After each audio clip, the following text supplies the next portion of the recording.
नमस्कार, आदाब, जय हिंद। मैं सौरभ मिश्रा आप सभी दोस्तों का बहुत बहुत दिल से स्वागत करता हूं और आज हम जानेंगे दिल्ली की राजनीतिक गलियारों में हो रहे इस शोर शराबे को, यानी कि मैं बात कर रहा हूं दिल्ली की राजनीतिक इतिहास की। दिल्ली की राजनीति इस समय गरमाई हुई है। गलियारों पर ढेर और शोर शराबों के साथ चर्चा चल रही है दिल्ली की राजनीति की। देश का वो हिस्सा जो देश की राजधानी है, वहां पर राजनीति इस कदर चल रही है। और रिसेंटली अभी हम लोगों ने देखा अरविंद केजरीवाल जी जेल से बाहर निकल करके आते हैं और एक नई पारी की शुरुआत करते हैं। नई पारी की शुरुआत होती है आतिशी के साथ में। आतिशी दिल्ली की नई चीफ मिनिस्टर बनकर के निकली हैं। अरविंद केजरीवाल आज यानी कि 17 सितंबर को आज उन्होंने अपना इस्तीफा दे दिया है और अनाउंसमेंट कर दिया है उन्होंने, यानी आज शाम 4:30 बजे तक दिल्ली के केजरीवाल साहब इस्तीफा देने के बाद में आतिशी को नया पद अपना चीफ मिनिस्टर की जगह अपनी जगह पर दे चुके हैं। तो आइए सिलसिलेवार तरीके से हम लोग जानेंगे कि किस तरीके से ये इस कहानी की शुरुआत होती है। एक एक करके पूरे मुद्दे का हम लोग डीएनए टेस्ट करने वाले हैं। तो शुरुआत करते हैं हम लोग आतिशी भारद्वाज और अरविंद केजरीवाल की आम आदमी पार्टी की इस छोटी सी श्रृंखला को। तो आज है विश्वकर्मा जयंती, आप सभी को ढेर सारी शुभकामनाएं। साथियों, अरविंद केजरीवाल इस्तीफा। अरविंद केजरीवाल जी जेल से बाहर निकलते हैं और जेल से बाहर निकलने के बाद में इस्तीफे की घोषणा करते हैं और कहते हैं कि मैं 2 दिन के अंदर इस्तीफा दूंगा भी और प्रधानमंत्री मोदी जी को गिफ्ट भी दूंगा। गिफ्ट किस चीज का? गिफ्ट दूंगा मैं अपने इस्तीफे का। आखिरकार क्यों, ऐसी क्या है?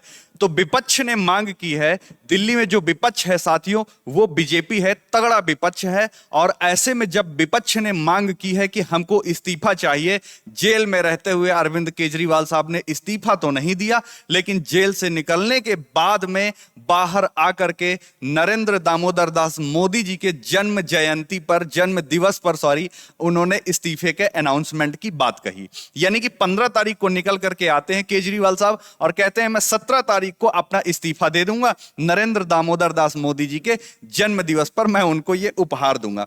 साथियों, आज हम लोग इस पूरी की पूरे वीडियो में डिस्कस करने वाले हैं। केजरीवाल जी जब जेल से बाहर आते हैं, 6 माह का लगभग समय उन्होंने जेल के अंदर गुजारा है। 2 मुद्दों पर बेहतरीन बहस छिड़ेगी, 2 मुद्दों पर बेहतरीन बात होगी कि आखिरकार केजरीवाल साहब इस्तीफा दे क्यों रहे हैं। क्या ऐसी परिस्थितियां थी जिनके कारण केजरीवाल जी ने इस्तीफा दिया है? क्या भ्रष्टाचार पर लगे हुए आरोप जो उन पर विपक्ष ने लगाए हैं, ईडी ने लगाए हैं, सीबीआई ने लगाए हैं, क्या वो सही हैं? या फिर सुप्रीम कोर्ट ने जो उन्हें जमानत दी है वो सही है? दोनों आपस में कॉन्ट्राडिक्टरी चीजें हैं।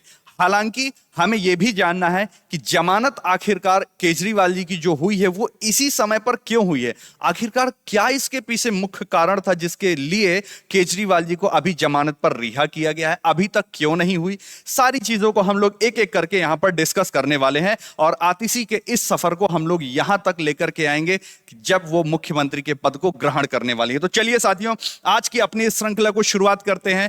आप मुझे देख रहे हैं और मैं आपको डिस्कस कर रहा हूं केजरीवाल जी के इस दिल्ली के राजनीतिक मुद्दों को। साथियों, आइए शुरू करते हैं। तो दिल्ली की शराब नीति का जो घोटाला हुआ था, दिल्ली का जो लिकर स्कैम था, दिल्ली के लिकर स्कैम में अरविंद केजरीवाल साहब को मुख्य दोषी ठहराया जाता है और उनको ईडी के द्वारा गिरफ्तार कर लिया जाता है। भाई साहब, बीजेपी ने खूब जाकर के हल्ला मचाया। कहते हैं कि महाराज अब ऐसा है, अब तुम पहुंच गए हो जेल में, जेल पहुंचने के बाद में तुरंत इस्तीफा दीजिए। अरविंद केजरीवाल साहब इस्तीफा नहीं देते हैं। ईडी के पास में जो इनका ओवरऑल केस था, उस केस के जरिए इनको गिरफ्तार किया जाता है और गिरफ्तारी इस कदर होती है करीब 180 दिन, यानी कि 6 माह तक का समय यहां पर इन्होंने गुजारा, जेल में गुजारा। तो ईडी ने जब इनको गिरफ्तार किया तो अरविंद केजरीवाल साहब ने अपने इस केस को लेकर के पहुंचते हैं कोर्ट के पास में और कोर्ट में जब वो जाते हैं तो अरविंद केजरीवाल जी को ईडी के द्वारा किए गए इस केस के लिए इनको जमानत मिल जाती है और जमानत जैसे ही मिलती है तुरंत वहां पर सीबीआई पहुंच जाती है। सीबीआई कहती है कि भाई साहब एक केस हमारे पास भी है और उस केस के जरिए हम इनको फिर से गिरफ्तार कर लेते हैं। भाई साहब, ये जेल टू जेल का जो ट्रांसफर है, इसके पीछे क्या कुछ लोचा है और इस जेल से बेल तक का क्या सफर है, सारी चीजें आज हम लोग इसी विषय पर डिस्कशन करने वाले हैं। तो जैसे ही ईडी जो इनको गिरफ्तार करती है, अंडर कस्टडी लेती है।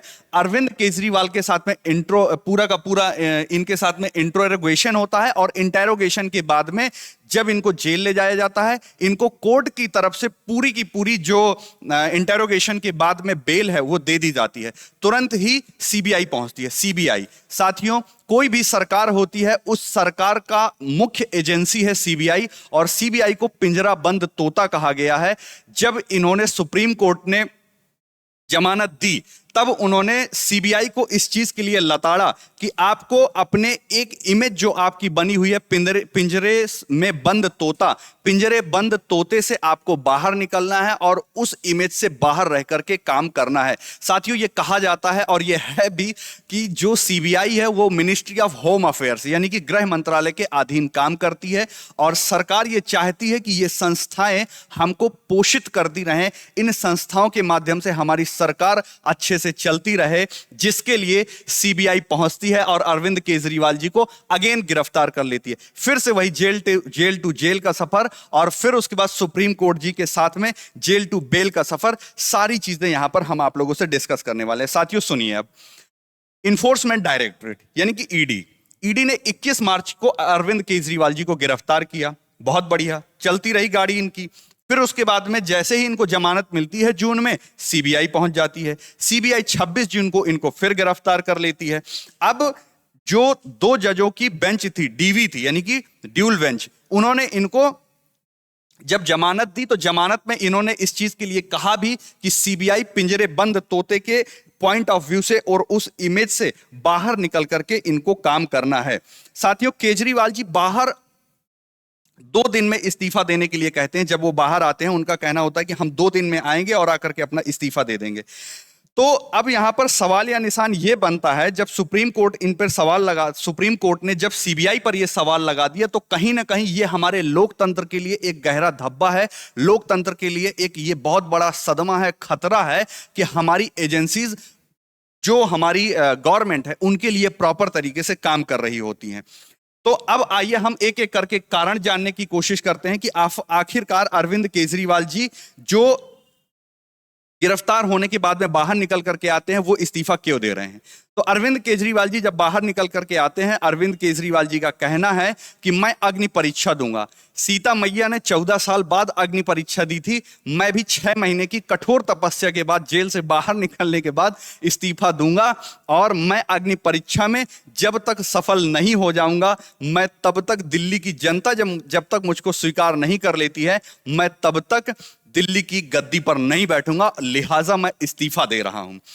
तो भाई साहब, अब सीता मैया की तरह इन्होंने इस्तीफे की अनाउंसमेंट तो कर दी। अब सुनिए इनके अग्नि परीक्षा के पीछे की कहानी क्या है, असल में इस्तीफा क्यों दिया। आइए इसको जानते हैं हम सबसे पहले। तो अभी रिसेंटली जो सुप्रीम कोर्ट ने इनको जेल से बाहर किया है, उसके लिए अरविंद केजरीवाल जी पर इन्होंने कुछ शर्तें लगाई हैं।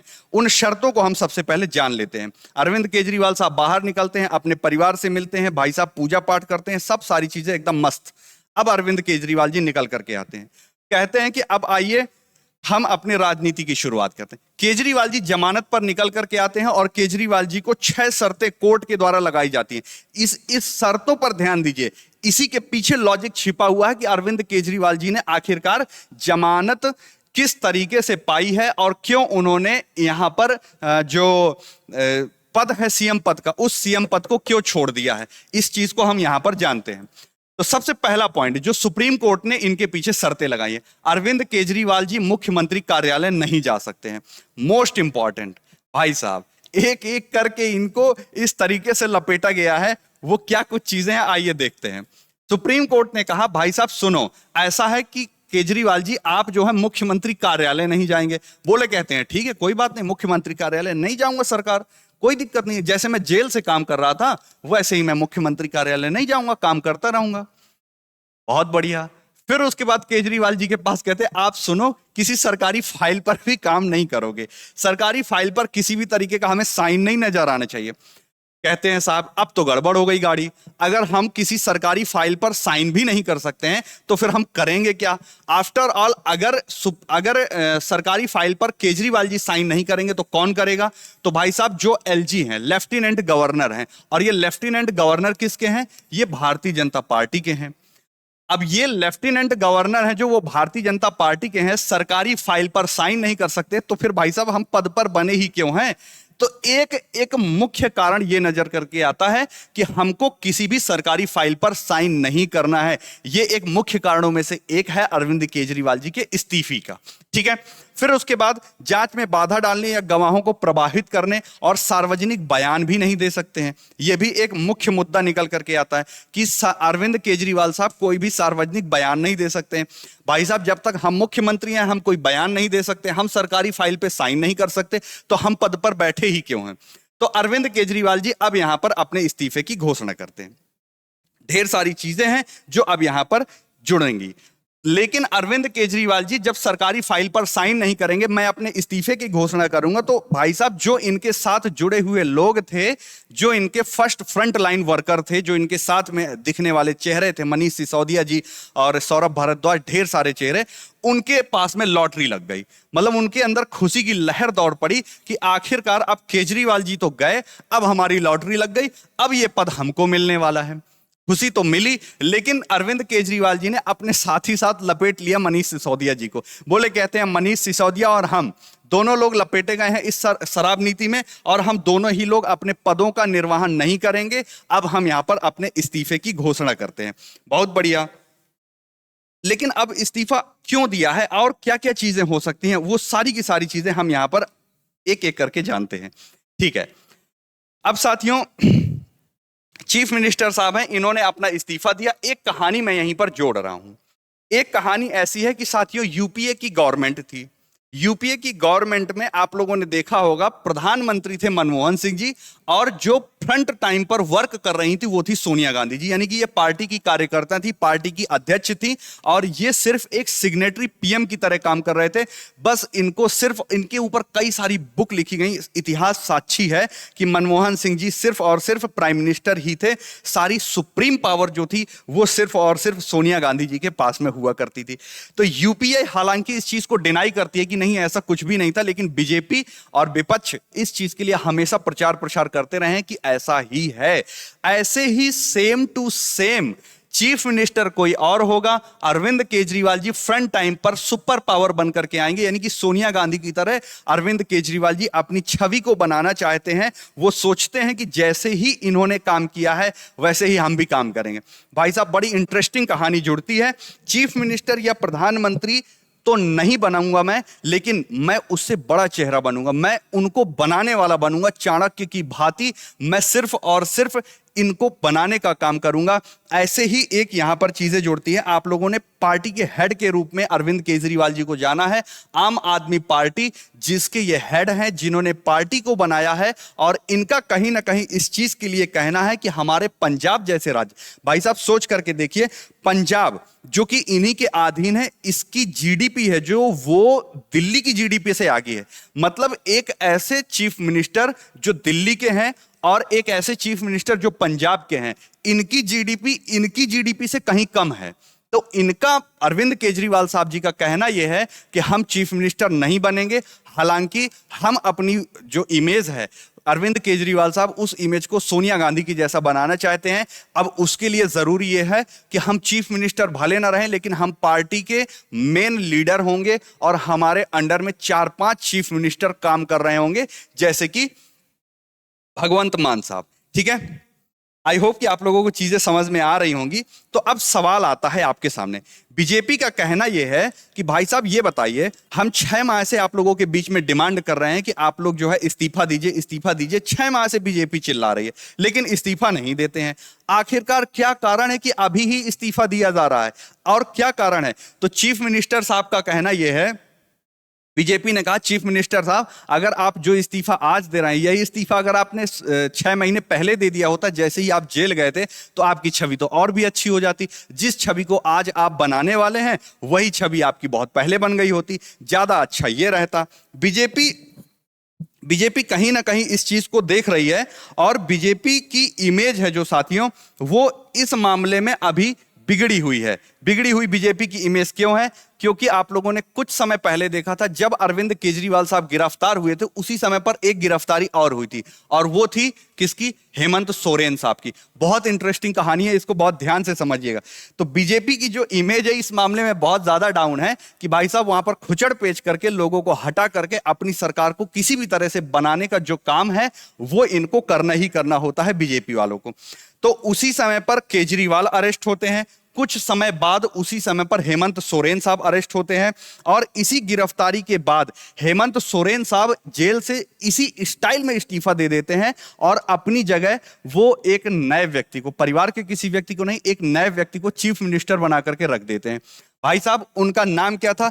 चंपई सोरेन। चंपई सोरेन साहब चीफ मिनिस्टर बनते हैं। चंपई सोरेन साहब चीफ मिनिस्टर पद की शपथ लेते हैं और शपथ लेने के बाद में एक राजनीतिक भूचाल आता है जब हेमंत सोरेन साहब जेल से बाहर निकल करके आते हैं।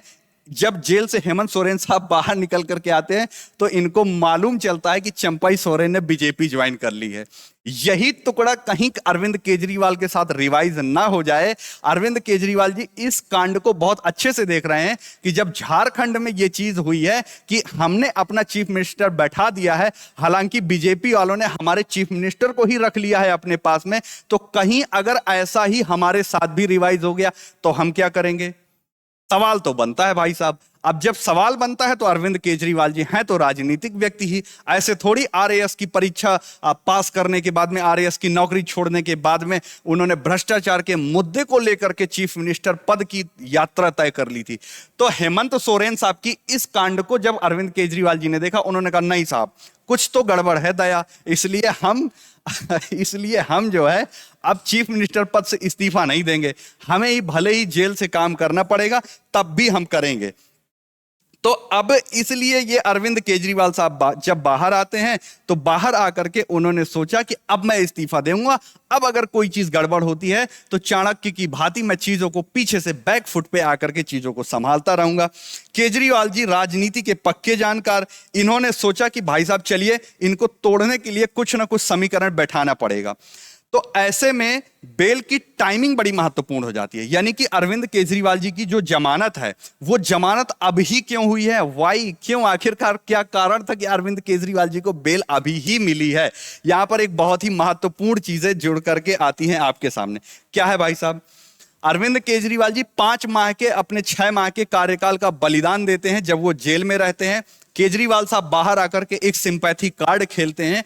कार्ड यह है कि अब मेरे पास में जितनी भी पावर बची हुई है उन सबको मैं दान कर रहा हूं, जितनी भी चीजें मेरे साथ में हो रही है। अरविंद केजरीवाल साहब कहते हैं अरे भाई देखो मेरे साथ में कितना कुछ गलत हो रहा है, मेरे पास में झूठे आरोप लगाए जा रहे हैं और बीजेपी को कोई मौका ना मिले, इसलिए केजरीवाल साहब जब बाहर आते हैं तब उन्होंने अपने इस्तीफे के लिए अनाउंसमेंट की है। अब भाई साहब एक बड़ा सवाल, केजरीवाल साहब पहले तो इनको ईडी गिरफ्तार करती है, ईडी की गिरफ्तारी के बाद में सीबीआई गिरफ्तार करती है। आसमान से गिरे तो खजूर में अटके, करें तो करें क्या, बड़ा सवाल आ जाता है। लेकिन अब जो है हमारी न्यायपालिका पर बड़ा सवाल प्रश्न उठता है। क्यों?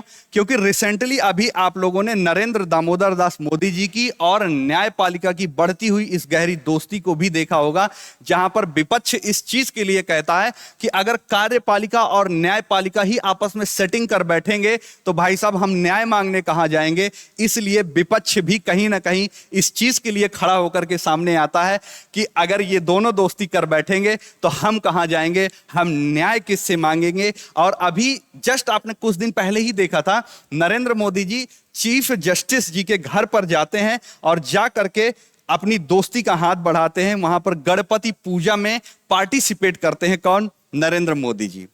अब यहां पर फिर से न्यायपालिका और प्रधानमंत्री जी की सेटिंग की बात करते हैं, तो इसमें बीजेपी का क्या फायदा होगा? सबसे बड़ी बात तो यह, अगर केजरीवाल साहब अभी छूट रहे हैं तो इसमें बीजेपी का सबसे बड़ा फायदा है तो क्या है? फायदा है साथियों, आपको पता होना चाहिए, लोकसभा के अभी इलेक्शन हुए थे कुछ दिन पहले ही। लोकसभा के उस इलेक्शन में विपक्ष सारा का सारा एक साथ हुआ था। पूरे के पूरे गठबंधन ने अपनी सीटों को जोड़ तंगोड़ करके सिर्फ और सिर्फ एक व्यक्ति के खिलाफ लड़ाई की थी। विपक्ष में कौन था? तो नरेंद्र मोदी जी। अब भाई साहब यहां पर कहानी यही जुड़ती है कि हरियाणा स्टेट जो है, हरियाणा के अभी इलेक्शन होने वाले हैं, हरियाणा के रिसेंटली अभी इलेक्शन होने वाले हैं। तो हरियाणा के स्टेट असेंबली इलेक्शंस में अभी जो 90 सीटें हैं, उन 90 सीटों पर अभी रिसेंटली अनाउंसमेंट कर दिया है आम आदमी पार्टी ने कि हम पूरी की पूरी सीटें लड़ेंगे, यानी हम जो है किसी के साथ में गठबंधन नहीं करने वाले हैं। अच्छा, बहुत अच्छी बात है। मोदी जी को यहां बड़ा तगड़ा मौका दिखा। उन्होंने कहा ऐसा करो, हमारा और सिर्फ कांग्रेस का अभी तक युद्ध चल रहा था, एक तीसरा प्लेयर लेकर के आओ। कौन सा प्लेयर? आम आदमी पार्टी को लेकर के आओ, क्योंकि इससे सबसे बड़ा फायदा बीजेपी को यह होने वाला है कि अगर कांग्रेस और बीजेपी के बीच में होने वाले युद्ध में एक तीसरा प्लेयर आ जाता है तो उससे वोट बटेगा, और वोट बटने के कारण सबसे ज्यादा जो फायदा होगा वो किसको होगा? तो वो सबसे ज्यादा फायदा होने वाला है बीजेपी को। और इसीलिए ऐसे में भाई साहब हो सकता है कि नरेंद्र मोदी जी पहुंचे हों कहां, चीफ जस्टिस जी के पास में, और चीफ जस्टिस से कहेंगे, बोले होंगे अरे भाई देख लो बहुत दिन से जेल में है, अब चुनाव का टाइम आ रहा है, थोड़ा सा रोचक हो जाएगा चुनाव, अब छोड़ देते हैं।